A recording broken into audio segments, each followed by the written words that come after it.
Angkol, wala pa lagi kay uyab ko. Che, wala na. Manggod pero dili lang nako ipakita sa inyo. Unya, gwapa. Ay, taas buhok. Unya, gwapa imong uyab. Ay, puti.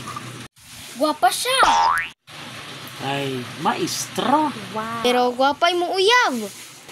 Ay, naay trabaho. Na palangga, gustanan. Labi kayo sa buutan sa kuha. Dili ba gwapa siya? Ay, kuhaan ko niyag motor, utangan ko niyag motor niya siya magbayad. Palangga kay kuato. Dili man na maunong tubag. Gwapa siya. Ay, bago lang nakalon. Nakakuha ni siya kwarta sa iyang kuhaan. Tungod na iyang trabaho. Nagko kay siya glon. Ayahay, di ko sayaha. Sangit eh. Gwapa siya or pangit? Burog nakabantayan ko. Mga i-insist mo dyan na nimo. Ha? Ha? Nga ba day? Ano ba day? Ngutan na kung gwapa siya o pangit ha? Wala na kilabot ato. Basta importante na ako iyab. Na nako'y karelasyon ha? Hawa yabi.